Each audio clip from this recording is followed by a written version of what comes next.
I'm doing a sniff test right now. I got the key in the run position.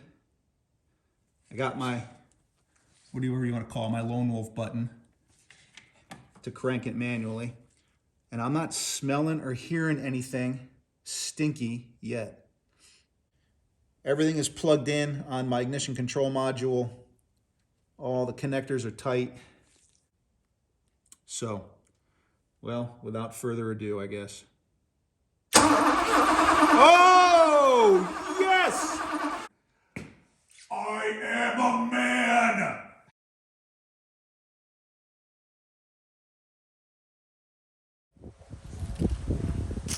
I'm gonna go over the things that I know that I still have to do, not taking into consideration the things that I haven't found yet. So 1, yep, bumper guard. 2, ignition control module, which just came today, I think. 3, the pin for the door, so the door stop is better. Wiper blades, because, you know, non-existent, honestly. Dash, completely new dash, because of that boogered up job that the prior people did to me. The instrument panel, so far so good, it works, no complaints. The AC system obviously is dead in it. Rust there, and I'm sure more under there. Even found this one. That's got to get cut out and repaired as well. And I got a little bit starting back here now. Got to address that. Seals, obviously. Then I have an antenna coming. It's going to be manual for right now. Door locks. I don't have a key for the doors, so I have to get one of those made, I guess. I need a new trunk latch because they drilled that one out, if you guys remember from the first video. And a key, obviously. I think everything in here is okay, except that's broken. This looks good. New gasket, highlight. This trim piece, I got to get the outer weeper here for the outside glass. The inside one still feels good. Obviously, seals for both doors all the way around. I don't even know which one this is called.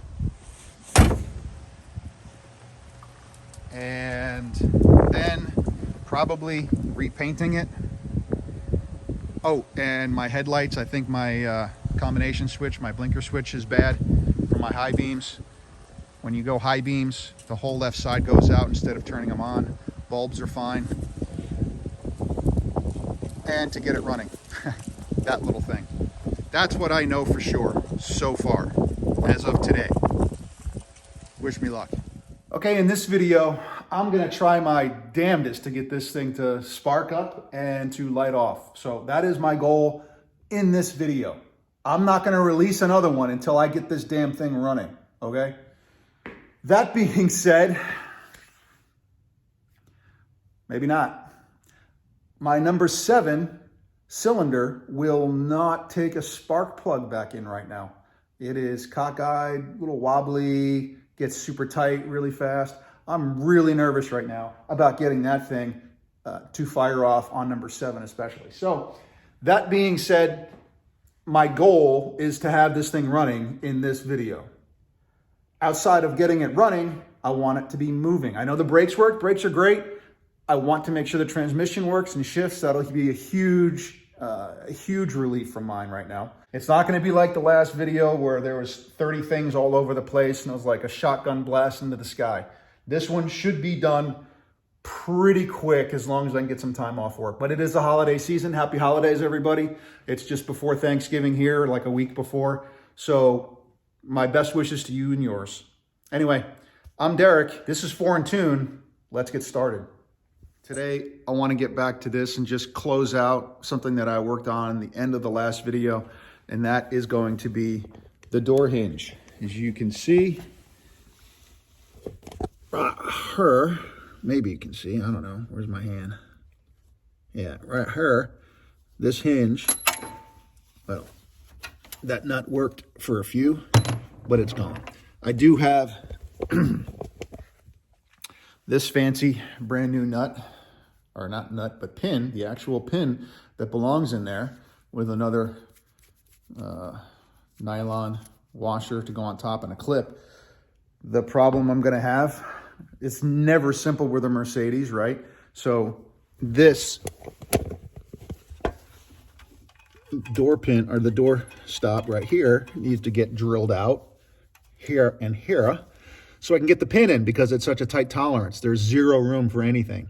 So as usual, something else has to come out before we put something back in.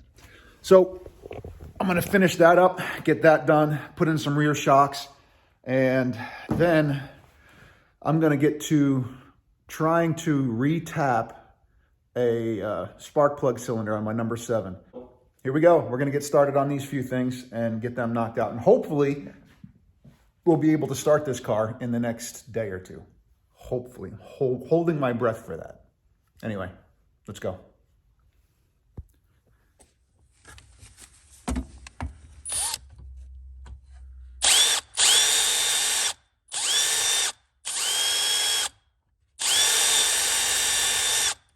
Damn it.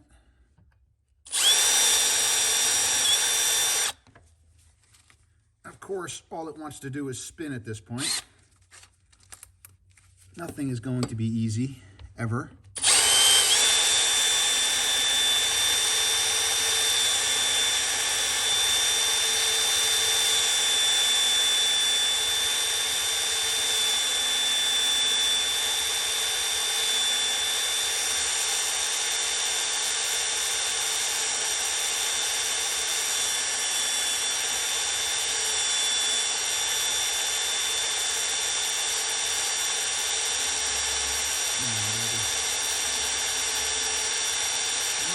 Without breaking a drill bit, right?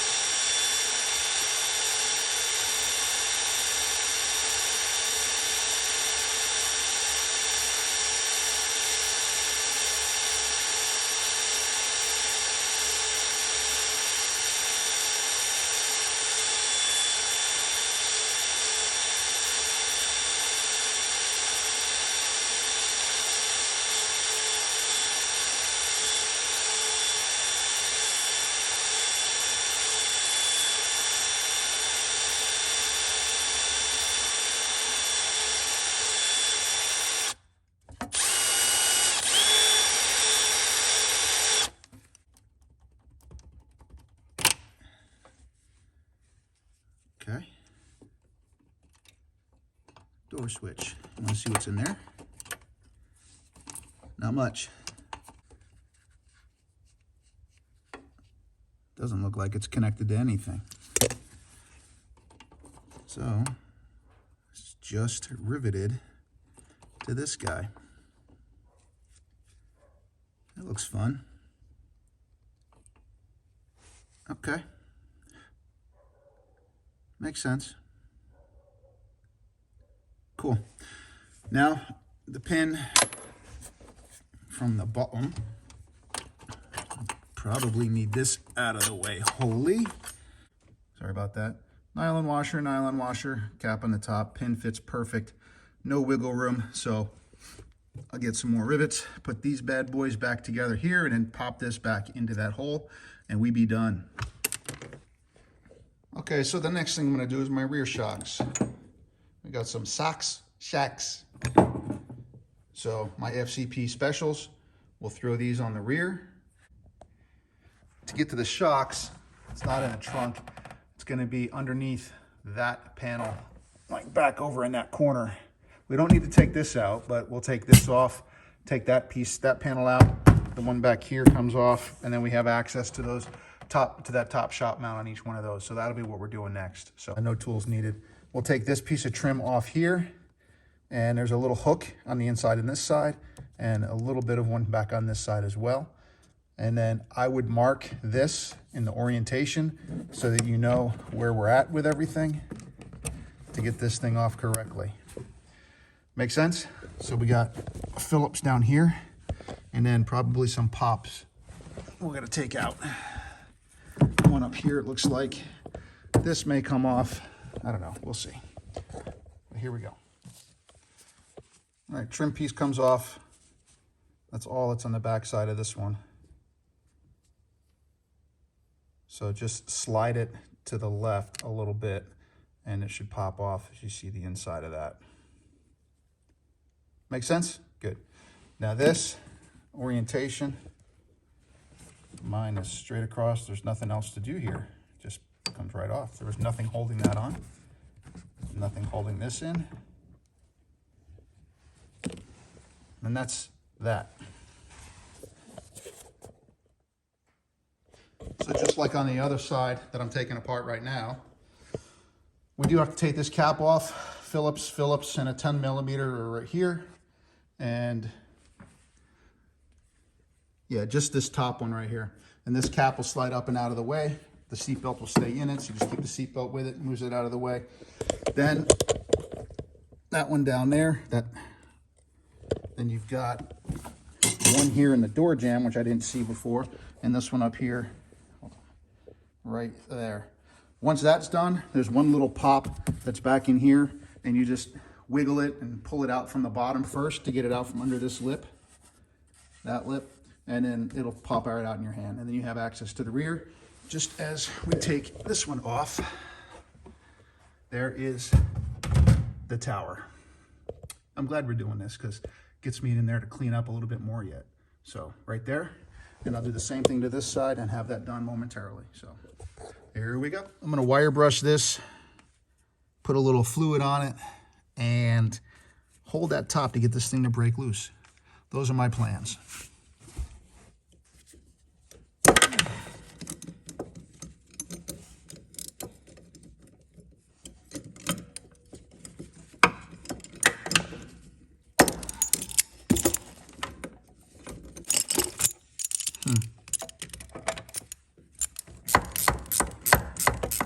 Well, you get the idea.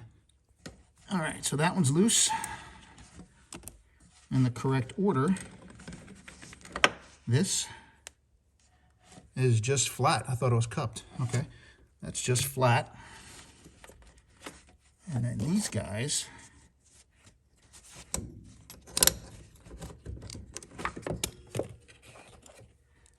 well, that's just collapsed. And that is permanent. So now the shock on this side is loose. Once that's all the way through, rubber grommet, flat washer, and the first new nut, get it started, and then run it down as far as you can before it starts to get snug. Then you're gonna have to hold that top to prevent it from spinning. And then put your lock washer down, lock it in place, and put this thing back together reverse order. There you go. Okay, that wraps it up. That's exactly how it came apart. Everything went back together. I know it's dirty and I gotta clean it, but that'll be later when everything else is sorted out. So shocks are in, everything is snugged down, and everything is put back, and I didn't break anything. So really excited. Next, we're gonna move on to, I've never used one of these before, never had to. A power built, yes, for my number 7 spark plug cylinder. We're gonna get that thing so we can clean the threads up and try to put a spark plug in this thing in the number 7 so I can crank this thing over. All right, so stick around for that. New day, new task. Here is my power built thread chaser to chase it from the inside out. A little Vaseline. We'll coat this down real good so make sure any shavings stay here and not falling into the cylinder. It is a bit of a tight area. We got to get down in there. So not much to really show. It's all going to be about feel. So I'm going to get this thing done and chased, and I'll tell you how it went. So far, the only problem I have with this thing, and I actually put a little mark on the end of it. In fact, hold on, let me put this in the in a stand. I'm going to show you something with both fingers. It's kind of annoying. Hold that thought.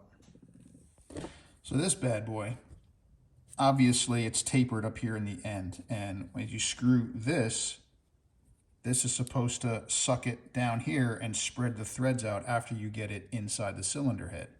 The problem is, look at the end. So this spins with it. So you got to put tension on it. And even then, you got to find a sweet spot. And I don't know if you can truly do that or not. So I marked it just so I could work it. You got to get it kind of snug. See, it's already spread out and it's almost at full pitch already. So that's basically where I have to start screwing it into the cylinder. It's still loose and wiggles a little bit when you go in. Well, once you get it far enough in, you should be able, at that point, to finish screwing that head in like that, and then unscrew it out, chasing the cylinder. Now, what I have right now is it works. I can go maximum width, screws in, screws out. This still doesn't want to go in. It still goes cockeyed or whatever the heck is going on. And it comes to a sticking point and I don't want to push further. So I'm going to continue to fight this, probably run this through 3 or 4 more times on top of the 30 minutes I've already spent running this in and out of there. But we're going to try this one again and then probably go back to this for 3 or 4 more times before this might work. So that's what I'm doing. It worked. Didn't even take another time. It worked. It worked right now. Oh my God, that is so cool. I don't have to take my cylinder head off. This little guy, it's like 25 bucks, power built. Yep, power built. Worked great. Sweet. I guess the trick is to max it out and work it in and out 4, 5, 6 times, whatever I did. But I ain't kidding, folks. It's in there. It's in there, all right? Just trust me, it's in there. I am so happy. Sweet. Now I can focus back on getting spark to the engine so I can actually get this thing to run. I am happy. Yes. Thank you. Not you, but thank the automotive gods. Anyway, I'm going to finish wiring this thing and try to get spark. So these are the shocks that came off this thing, and I am almost positive this is not the factory stuff, but they are in really good shape. They compress stiffly and pop right back up into position. I'm not throwing these away because I don't know what the status is of my other car, my 450 SL. So these may end up going on my 450 SL. I mean, the bushings are in really good condition. I got no complaints against these. I thought that they were going to be way worse than what they are. No leaks. So I'm happy with these things. So if anybody knows what those are, what this company is, put it in the comments. Thanks. Bring you up to speed. I'm going to test the coil. So all I'm going to do is connect a jumper wire, red to red. See, that's one wire from the negative. And I'm going to ground it probably on the power steering pump right there. I do have the spark plug running through. Hopefully I'll get a little bit of a spark on there. That would be nice to see. And I really would like to turn this light off. So we'll see how well this comes out on camera anyway. But I'm just testing the coil and the wire to make sure I actually get a spark here. Okay, so ignition switch is on and looking for a little bit of a spark here, not down here, which you're going to get as well.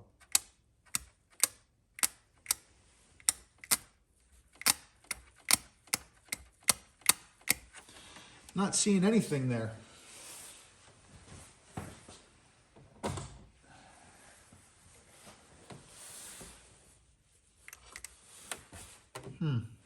Okay. That is definitely a good enough ground, so I wonder if this cable is bad. Coil's good. So we'll try this guy, I guess.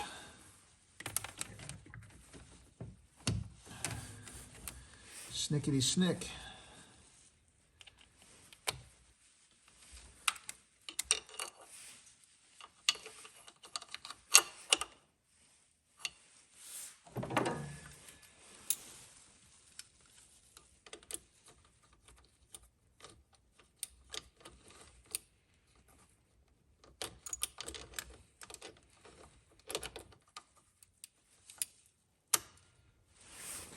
Good enough. It's grounded. We'll try that again. Power going back on.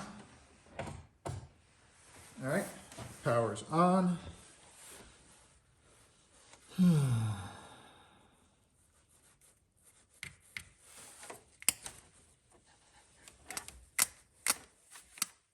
There we go. I saw one. See it? All right, coil's putting out. I'm getting a spark here. I don't know if it came up in the video or not, but there is a spark in here. God, it's just nice to see. Hold on. I don't know if you can see it or not. Let's zoom in a little better.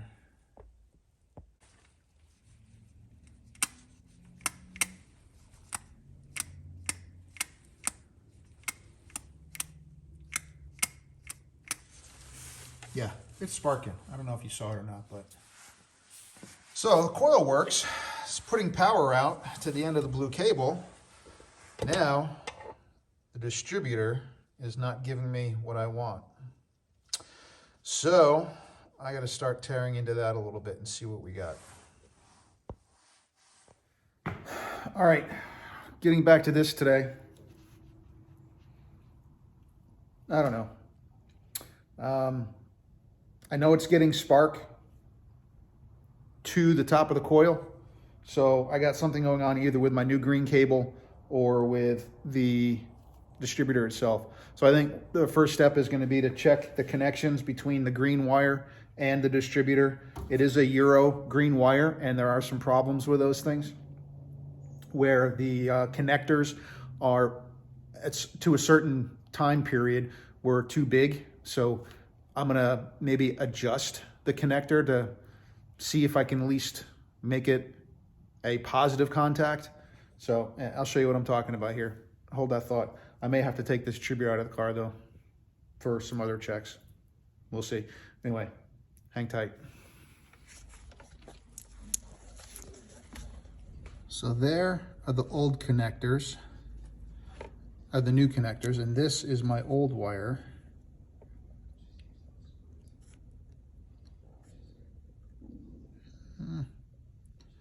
They are indeed a little bit bigger, I think. So yeah, I'm gonna collapse the shiny silver up a little bit in the center portion of each connector, just to make sure I get some bite. As you can see, this is why I had to replace this one. And then there's the other end. I don't know if it still worked or not. I'm just not taking a chance. So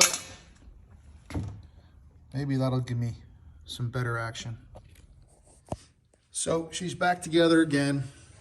I'm kind of in the middle down there, but a little off, not much. She's lined up nearly perfect on there. I got my my cam is up. That one's up, and that one isn't up. Let's see if I can get a light in there. But it's off to the side. As you can see it, I don't know, maybe not. So it is, yeah, that's off to the side. And this one is up. That's the number one. She's lined up on number one, and we are on 0 down there. So that's how she's gonna go back together. Let's recap. What do we got going on here? I got a coil that is putting out. We saw the spark, so I know that's working. This is working. That doesn't seem to be working. So I took this cap off of my other engine, which is in the corner over there. and the rotor. I bought a rotor. I don't know where it went. I need to find that rotor. And I think what I'm gonna do, this part number is interchangeable with the part number on my 76. So I'm gonna go see if that distributor over there will work in here. And then we'll see if we get spark that way. So that's the plan. Well, I guess let's get to it. Well, I'm gonna try to make that make sense over there in that area. So wish me luck. Yeah, because I'm still not getting any of that where I want it. So I know that works. I know that works when it's not running through any of this. So we're gonna go see if this fixes that. Yeah. Okay, against my better judgment, I'm gonna pay attention to the manuals. And I say that with a huge grain of salt. Let me show you what I'm talking about. All right, so on my chicken scratch here, ignition control module. Everything was wired right except for one thing, according to my sheet here. So the ignition control module is buried in there, right? I got a connector on the bottom. This is the aftermarket one, but there's a connector on the bottom and then the green wire above it. The connector on the bottom's got 4 pins. So pin 31 goes to ground. TD goes to the TAC fuel pump, which that connection, that junction, is that guy right there. So you see I got the 2 yellow and greens going to the bottom connector, and then that leads into the single green that heads into the car itself. That is for the fuel pump and for the tachometer. The one above it is fuse 12 coming out of the car on the top, and it feeds into the red wire, which goes into pin 6 of the diagnostic port. So if you check continuity between pin 6 and that one over there, you're gonna get continuity. So that one is connected correctly as well. Now, stick with me. This is where it gets funny. So this is where things get a little funny. 16, pin 16 off the ignition control module. It's just a it's a molded plug with 4 leads in it. Goes into number 1 on the coil, which is this side, right? Number 1. So as you can see, 1. It's got 2 wires going into it. Again, one of them is pin 16, and the other one is the green wire going to diagnostic port number 4, which it does. So number 1 side is fine. It's this side up here, the 15, or the positive side, that apparently I had wired wrong, I think, according to everything I'm reading anyway. But it doesn't make sense to me. I'll explain in a minute. Hold on. So 15 is a red and black coming off the ignition control module. It is in the same sleeve as TD. So that is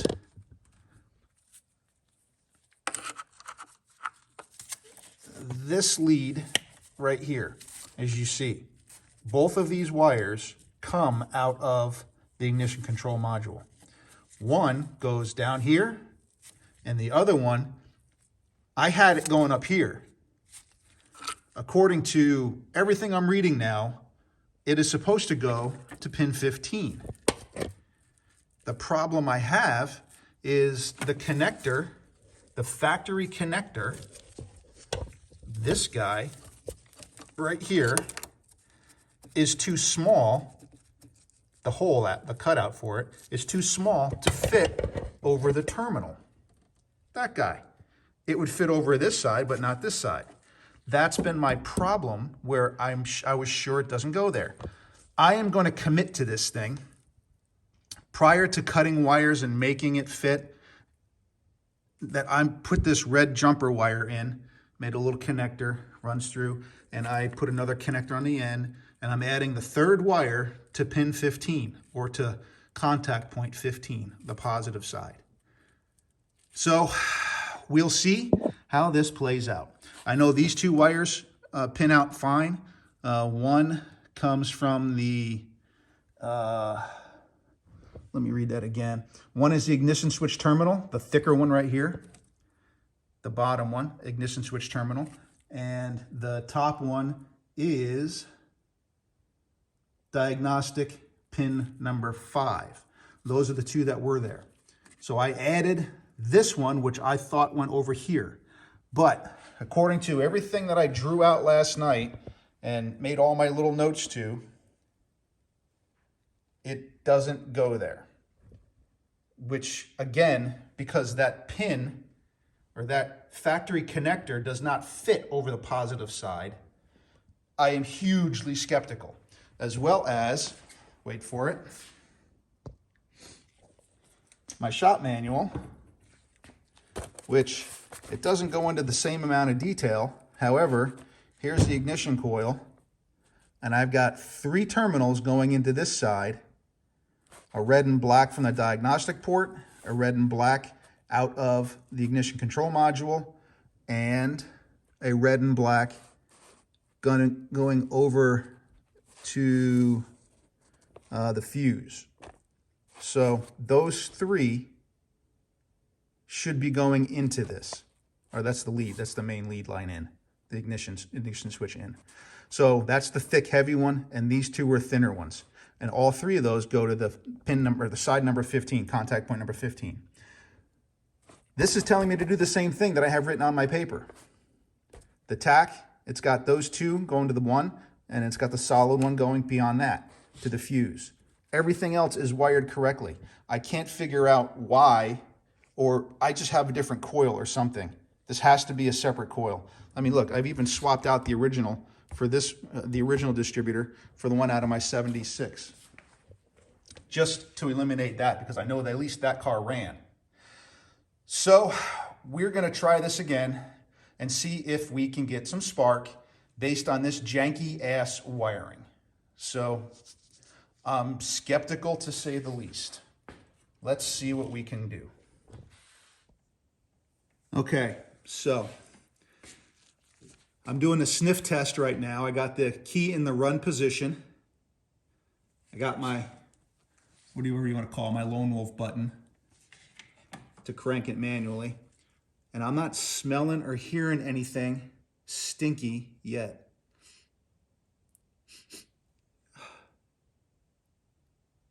All right, well, I got it grounded out on the power steering.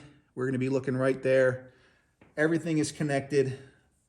Spare lead here. I'll try the other one again if this actually works. Everything is plugged in on my ignition control module. All the connectors are tight. Let's, my fear, I'm just gonna fry another ignition control module because I think I fried the last one. So, well, without further ado, I guess. Oh, yes! Oh! Are you kidding me? Yes! I am a man! Oh my God, that is such a sweet thing to see. How is that happening? That doesn't make any sense. It goes against everything. All right, it has to be just a different coil. It has to be. This cannot be the original coil to this car. I'm gonna swap out this one for the original black one. Oh my God, I am so excited right now. I am so happy. I have spark on this thing. Whew, okay. Just to confirm that this new coil wire is still good. Yep. We have ignition, folks. Oh, all right. I'm gonna tidy this mess up a little bit and make this a permanent fix. and then I can put all of this back together. And then we can be ready for, dare I say it, a start on this motor. So excited again. I know it's a little noisy, but I got my foot warmer is running right now, but this will just be a quick test. Before I take all of this apart and put the original stuff back in, I wanted to make sure I still have spark using some of the old components. So I'm putting the original back in here. Well, my $100 eBay back in here to see if that's still working. We'll see if we get spark first, and then if that's still working, I'm going to put my original distributor back in and we'll test that and make sure that's still working. And then when that's all done, I'll rewire it and we'll call it good from there. So that's what we're doing right now. So far, here we go. Looking for spark, ignition switch is on now that the coil is connected.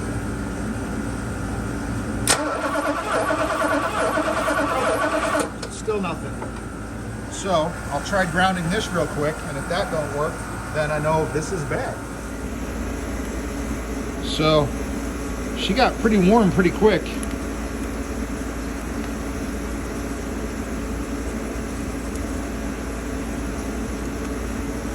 I don't know what her deal is.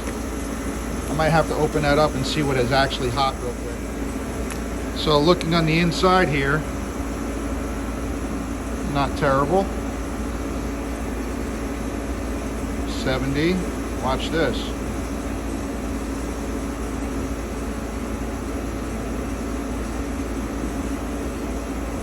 That is not a happy little guy. That got hot quick. 120 degrees at the circuit board, 123. So I have a feeling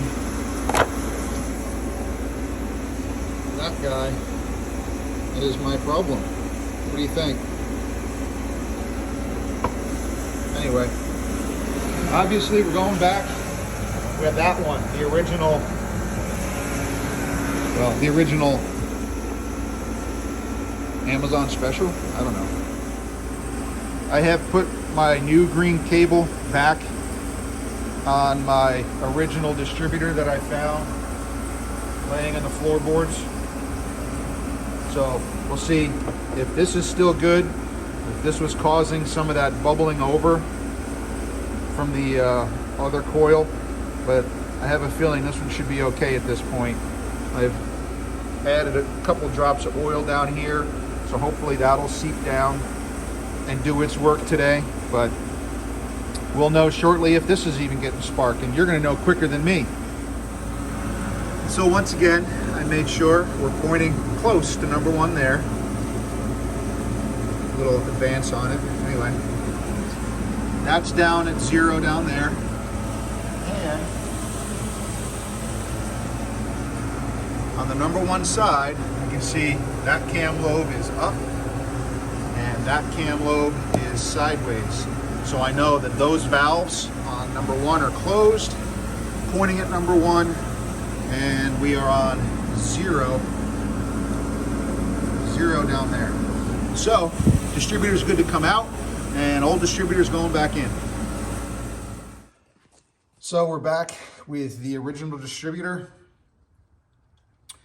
or I assume it's the original distributor. It is the one that came in the car laying on the floorboard, and it fits. So we're going to call it the original. She's pointing in the right place. I'll put the cap back on here. Got everything else still wired up. I have the amended ignition control module off of eBay in place, which was working before. So we shall see how this goes. I guess I should get that off the crank, and let's see if we get some spark. Ignition should still be on. Nothing should be hot yet. So let's see, squeezing button, if we still have some spark. Remember that thing about me taking this off before I destroy my radiator. And I can tell we have spark already. Ready? Yes, baby. Original equipment back in. We got spark all because I was stupid and didn't believe what I was reading. So I'll button up this mess over here and get ready for a start with actual fuel, and we'll see if this was put back together correctly or not. I'll put my fuel pump fuse on my relay back in, and then we should be ready to light this puppy off. I can't tell you how many times I've dumped this already. 340 pieces. Yeah. I've used it like 4 times, and I've picked it up at least 6. All right, she's been extended just a little bit. Let's see if we can get this. Okay. She's snugged down nice. All right, here we go. We're gonna give this thing a whirl. My son's here as a witness. Haven't started it yet. This is gonna be the first crank of this car, so I'm really excited, and I'm hoping, like everything is crossed, that I got the fuel system sorted out. We're gonna know here shortly, so here we go.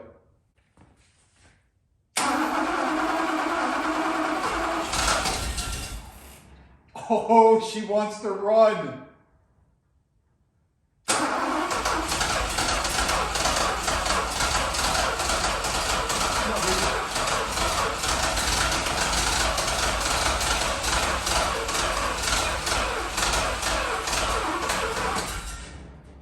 Oh, she wants to go. She stinks. I know it does.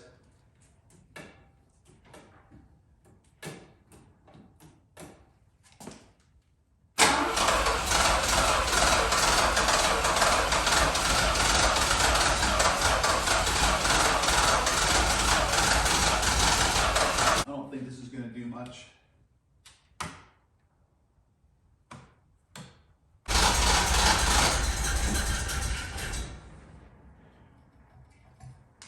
Come on, sugar.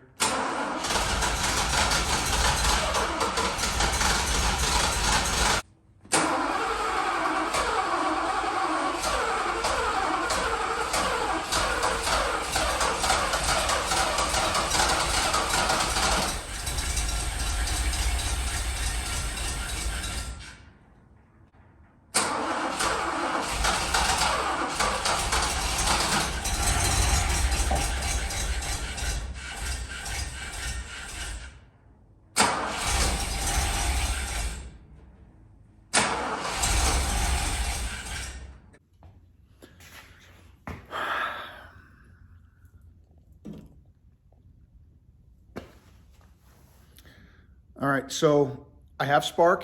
It kind of starts to want to run. Messed with the timing a little bit, did a little bit better. It fires right up instantly, so that's a good thing, right? I don't think I'm getting the right fuel pressure or too much fuel pressure, or something's going on with the fuel delivery. So I'm gonna do what's known as the return volume test. And then after that, I'm gonna check fuel pressures according to the K-Jet, because this is a K-Jet. So I'll show you what I'm going to use as far as a document to guide me. And I forgot who I got this off of, but essentially the return volume test is how much fuel is it pushing back to the fuel tank. And the goal is to get 1 liter in 30 seconds.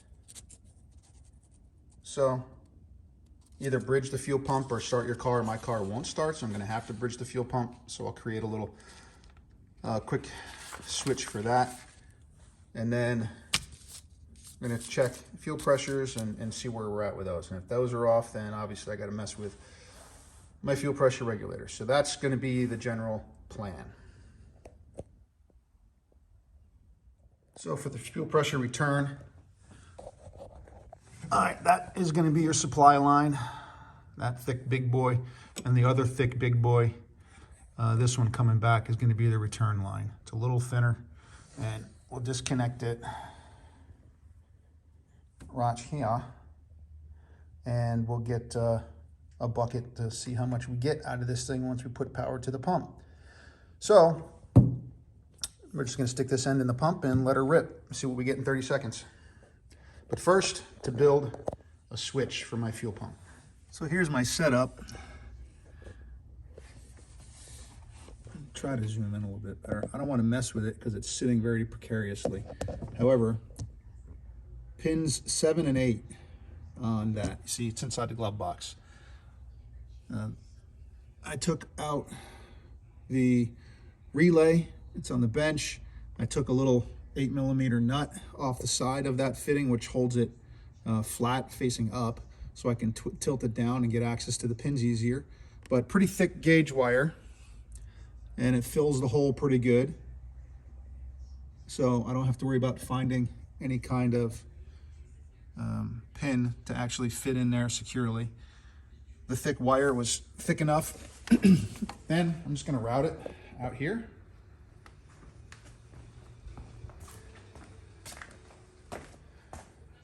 And now when I connect these two ends, the fuel pump runs. So I'm gonna go set up that over there, get a little container for it, get it set. I know there's pressure in the system right now. The key does not need to be on, so make sure these don't touch these two ends. Keep them apart until you're ready for it. So next step. We'll see how this plays out. Right? Maybe.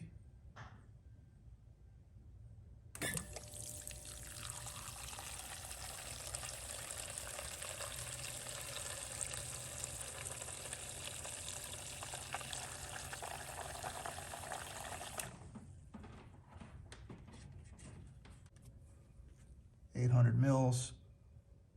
Is it 8? I can't remember now. 500 mils. 15 seconds. 1 pint. What it looks like to me anyway. So there we go. I think the return volume test speaks for itself. She's pumping, and it smells like good fuel. And for the next test, I'll show you what kit I have. That one right there. And I mean, I've had it for a while. I just don't remember if I changed the fittings or whatever, but I put it in line. Gauge is all set. I do have my T fitting right there as well. And it's screwed right into the top there. I have this shutoff valve to the right side on the warm-up regulator side of things that goes right into the top. I don't remember if I unplug this or not. I think I unplug it actually. So I got it closed right now, and we're gonna run this test to see what we have for pressures and what we're looking for with the temperatures we have today, about 2 bar, I think. It's like 50 degrees, so I have to double check that. So anyway, if I'm somewhere around 2 bar, I think that'll be decent. And that's on a cold engine. So see, tap on the warm-up regulator side of things, gauge in the middle. So we should be good to go. And we'll see how all that plays out. So we're going to do the first test as the system control pressure, which means the valve is open to the warm-up regulator. This is the control pressure with the valve open. Close the tap and record the pressure. With the tap closed, you'll record the system pressure. And that's what we're going to be looking for.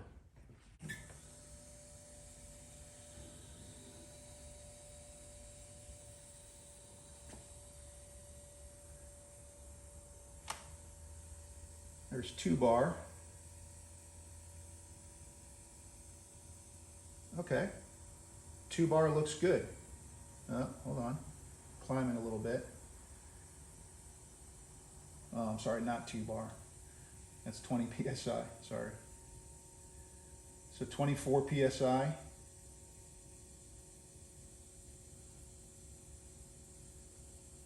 25.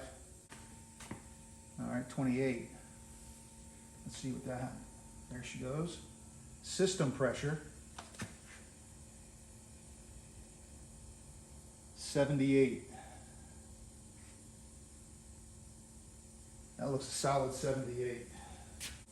So 26 and 78. Open this back up again and bring that back down. You know what? I'm just going to call it 41 because these wires are getting a little warm. 41. There we go. Those are the fuel pressures. And we're still at 38, and it's probably been 30 minutes since I did this test. So I know my accumulator is holding well as well. So no concerns with fuel pressure or any of my controller system pressures right now. So we continue to troubleshoot this monster. And I mean, the injectors should be fine because they were relatively new. They have like 300 miles at most on them. I bought them and they're off of my other car. They're like new. So the only thing I can do is pull all of them out and put the old ones in and see if that makes any difference. Those are the ones that I ran through the ultrasonic, not these, but the old ones that came in this car. I didn't run these through the ultrasonic. But the car ran fine before, the red car. I don't know. We're going to continue the troubleshooting. What we're going to do here is check the return out of the warm-up regulator right where it goes back into the fuel distributor. So let's see what kind of mess I can make.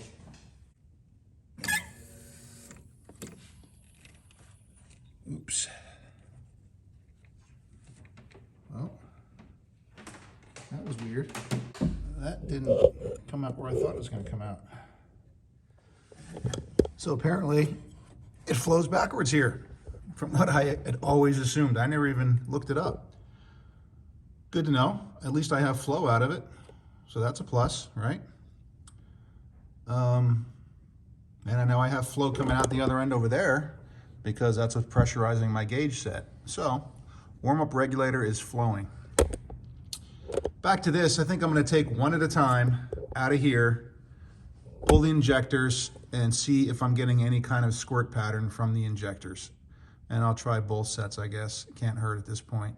I got nothing but time. So let's go one at a time and try to get some injector pulse or injector turned on. So I think the easiest thing to do here, pull back a little bit. Let's get the injector routing done. So this guy goes down into number 6, okay? Number 6. Curls underneath the main line in, stays on underneath and goes there. This one is 5. And it goes all the way up to the front. So that's 5. Then this is where things get fun. Pain in the arse. So looks like I gotta take my frequency thingamajiggy out of here too. Everything is just blocking the next thing. I mean, look at the big hose underneath. Come on, man.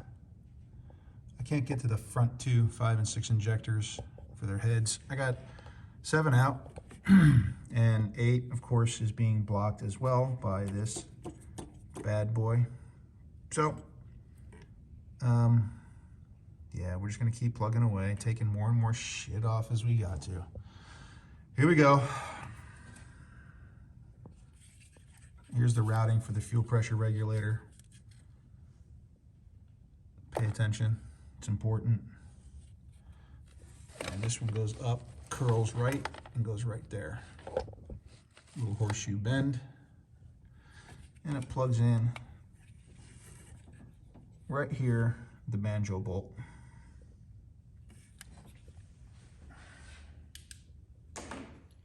So they're all out on the passenger side, or driver's side, I should say. I got to rig something up to where it's usable. I want to pressure test these on the car. So I got to come up with a system or something I can do to make the fittings fit on both ends. Whether I just have to elevate it, like, let me see.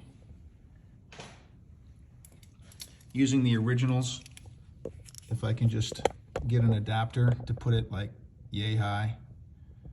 So like a 6-inch, 8-inch extension to screw in, so I can at least get cups or something underneath the injector end. Actually needs to be higher, even like almost 8 or 10 inches. Okay, well, problem, need a solution. Here we go. There's my cheapo flare kit I'm using. And it's got the small size on it. Excuse me. Here's the other part of it. So what I'm doing, I went to the junkyard. I actually got it off of a 5 Series BMW, the brake line. And just took off $10 worth of fittings. These fittings were the ones that fit my fuel injector system, right? So I got 4 of those. I went to a local shop, got 4 of those, so I can reproduce this. Now the trick is that aluminum washer. Getting that depth is really important. So what I've had to do there is buy a bunch of these and make them this round, a little bit bigger, no, that round, but still fits over the sleeve. I'll show you later what the finished product actually looks like. But so far I've got them working to where we've got it screwed in down there and screwed in on the injectors, so I can do my injector pulse test. I want to do 4 per side, and I left the other side still fully connected. So we'll get this finished up, and hopefully I got no leaks, but we'll find out shortly.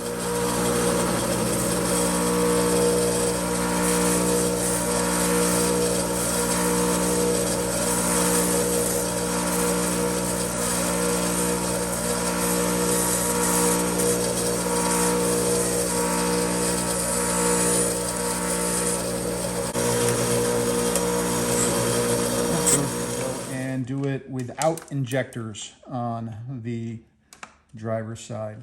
So this is just straight pressure into a bottle with no injectors on the end. All right, ready? 3, 2, 1.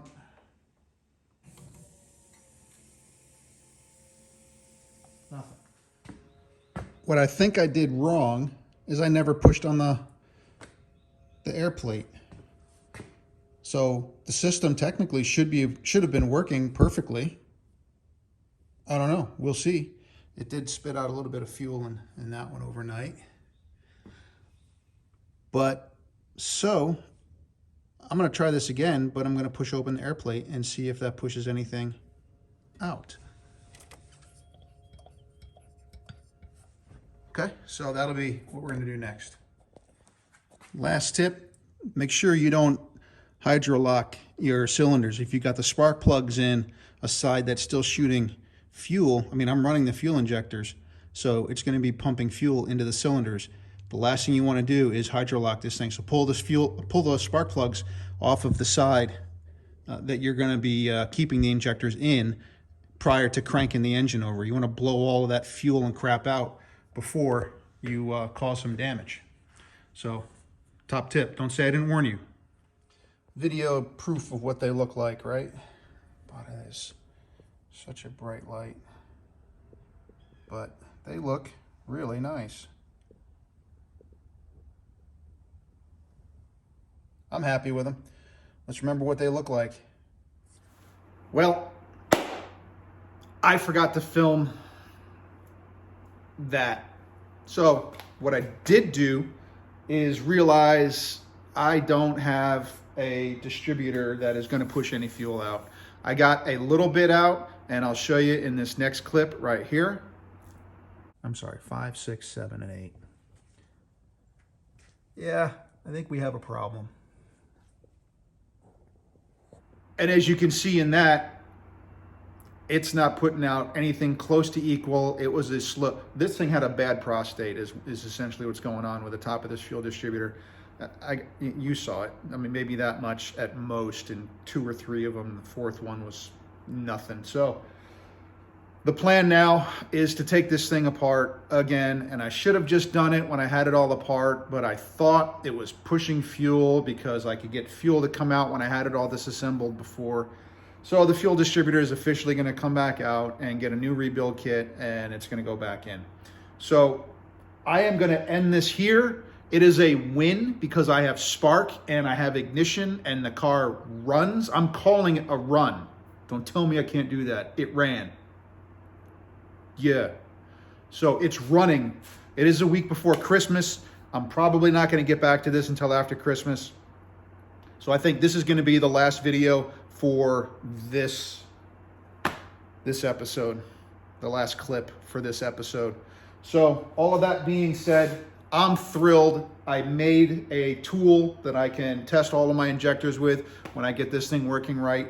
So that being said, I'm Derek. This is 4 in Tune. I am very, very excited.